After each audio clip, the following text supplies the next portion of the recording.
سایه‌های خیانت راوی داستان‌های واقعی زندگی هاست. هیچ وقت فکر نمی کردم یه روز زندگی که با عشق ساخته بودم توی چند ثانیه جلوی چشمام نابود بشه. ولی وقتی دیدمش که از اتوبوس پیاده شد و سوار اون ماشین شد، فهمیدم که بعضی از خیانت‌ها از نزدیکترین آدم زندگیت میان. مهدی هستم. از همون بچگی سختی زیاد کشیدم. یه مرد معمولی از یه خانواده معمولی. نه بابای پولداری داشتم، نه زندگی آسونی. اما همیشه یه چیز ته دلم میگفت که باید قوی باشم، باید تلاش کنم، باید بسازم و اگر تلاش کنم یه روز زندگیم رو از این رو به اون رو میکنم. درس خوندم، کار کردم، عرق ریختم تا بالاخره تونستم یه زندگی بسازم. بچگی من پر از سختی بود، پر از دست‌های پینه بسته پدرم و چادر سر مادر خستم که با هر سختی می‌خندید و می‌گفت مهدی جان، هر چی بیشتر زحمت بکشی تهش بیشتر لذتشو میبری. بزرگ شدم، جنگیدم، درس رو خوندم و با هزار جور سختی یک کار درست و حسابی جور کردم. زندگیم آروم آروم داشت روی غلطک می افتاد تا اینکه زهرا رو دیدم. حس کردم که خدا بالاخره یه هدیه واقعی بهم داده. زهرا فرق داشت. یه دختر ساده، شیرین، مهربون، با چشمایی پر از آرامش. از اونایی که وقتی توی چشماشون زل میزنی دلت قرص میشه و با یه خنده‌ای که هر غمی رو از دلم میبرد. عشق توی نگاه اول نبود، ولی کم کم و آروم آروم جاشو توی دلم باز کرد. 3 سال نامزد بودیم. 3 سالی که با همه بالا و پایینهاش پر از عشق و دوست داشتن بود. بعدش ازدواج کردیم. زندگی ساده‌ای داشتیم. همه چیز عالی بود. یه خونه نقلی اجاره کردیم و آروم آروم زندگیمون رو ساختیم. خونمون کوچیک بود اما قلبمون بزرگ. من صبح تا شب کار می کردم. اون هم با عشق خونه رو می چرخوند. زهرا دست پختش حرف نداشت. وقتی از سر کار برمیگشتم همیشه با یه لبخند و یه غذای گرم منتظرم بود. زندگی که توی رویاهام میدیدم حالا واقعی شده بود. ما خوشبخت بودیم، یا حداقل من اینطور فکر می کردم. اما آدما همیشه اون طوری که بودند نمیمونند. روز سیاه و سرنوشت ساز. اون روز زهرا میخواست بره خونه پدرش تبریز. همیشه خودم میرسوندمش، اما اون روز عجله داشت. گفت مهدی تو خسته ای، نمیخوام اذیت بشی. گفت خودم با اتوبوس میرم، تو بمون و استراحت کن. منم که فکر میکردم چه زن فداکاری دارم گفتم باشه. اما ته دلم راضی نبودم. بهش گفتم حواست باشه که زود برگردی. زهرا لبخند زد. لباسش رو پوشید، اما نمیدونم چرا دلم آشوب بود. یه حسی بهم میگفت که باید برم باهاش تا سوار اتوبوسش کنم و باید بمونم که مطمئن بشم که رفته. یه چیز توی دلم سنگینی میکرد. وقتی سوار اتوبوس شد همونجا موندم. یه لبخند زدم و خواستم برگردم.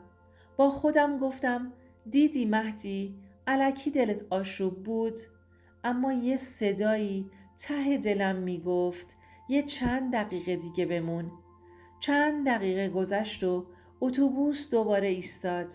زهرا پیاده شد. من مات و مبهوت مونده بودم.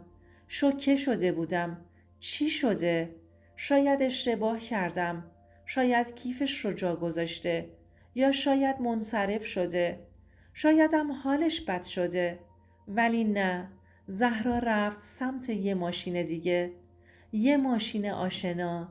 اون لحظه دنیا روی سرم خراب شد. لعنتی، اون ماشین رو میشناختم. دستام یخ کرد.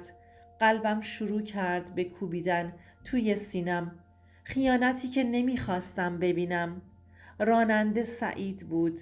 بهترین دوستم. رفیق قدیمیم.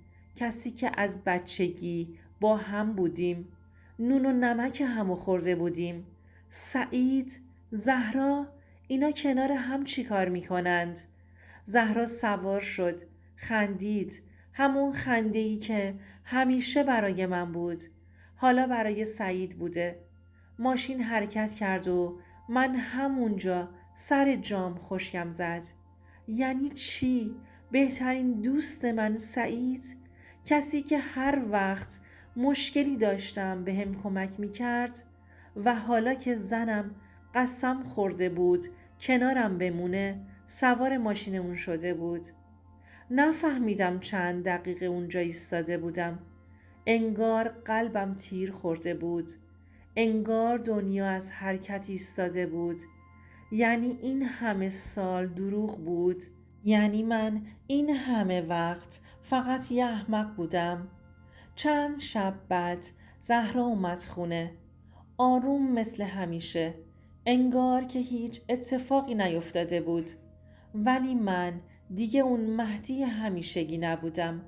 سکوت نکردم و جلوش ایستادم. صدام میلرزید. با صدایی که خودمم نمیشناختم. اما نمیخواستم از خودم ضعف نشون بدم. گفتم اون روز سوار ماشین کی شدی زهرا؟ این چند روز رو کجا بودی؟ یه لحظه جا خورد و بعد یه لبخند زد و گفتم که خونه بابام. نفس عمیقی کشیدم. دروغ گفتن رو تو چشماش خوندم. دیگه وقت بازی نبود. اون لحظه فهمیدم که ته این قصه چیه. گفتم اما من دیدمت. لبخندش خوش شد. چشمهاش گرد شد. رنگش پرید. مهدی، من میخواستم برات توضیح بدم. اما دیگه مهم نبود و برام هیچ اهمیتی نداشت. همه چیز تموم شده بود. وقتی یه آدم مجبور میشه خیانت رو توضیح بده یعنی همون لحظه همه چیز تموم شده. فرداش چمدونش رو بستم. بدون جیغ و داد. بدون دعوا. فقط یه جمله گفتم. برو زهرا. فقط برو. طلاقش دادم با یه امضای ساده. من موندم با یه قلب شکسته. تمام زندگیی که با عشق ساخته بودم فرو ریخت. ولی هنوزم اون روز تو ذهنمه. اون ایستگاه، اون اتوبوس و اون ماشین آشنا. حالا فهمیدم بعضی از خیانت‌ها تو تاریکی اتفاق نمیافتند. بعضی هاشون درست جلوی چشم آدمه. فقط ما نمیخوایم که ببینیم. حالا چند سال از اون روز گذشته. من هنوز زنده ام. هنوز نفس میکشم. هنوز ادامه میدم. ولی یه چیز رو خوب یاد گرفتم. خیانت فقط از آدمای غریبه نمیاد. بعضی وقتها همونایی که نزدیکترن، همونا که بهشون اعتماد داری، همونا که قسم میخورن دوستت دارن، درست همونا خیانت میکنند.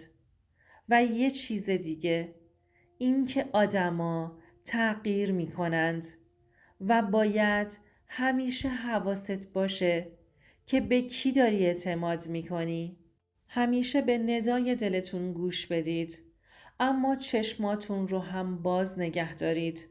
وقتی چیزی توی یه رابطه درست به نظر نمیرسه، دنبال جواب بگردید.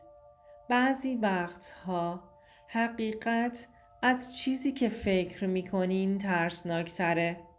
اما بدونید که هر چی که باشه قدرت عبور ازش رو دارین. همیشه حواستون به آدمایی که وارد زندگیتون میشن باشین. گاهی وقتها بعضیها حاضرن از هر راهی برای به دست آوردن چیزی که میخوان استفاده کنند. گاهی وقتها آدمهای خائن خودشونو پشت نقاب آدمهای خوب قایم میکنند. پشت محبتهاشون، پشت اسمهایی مثل فداکاری و رفاقت و دلسوزی. همیشه چشمهاتون رو باز نگه دارید و همیشه برای خودتون ارزش قائل باشید و بدونید که خیانت پایان دنیا نیست، بلکه میتونه یه شروع جدید برای شما باشه.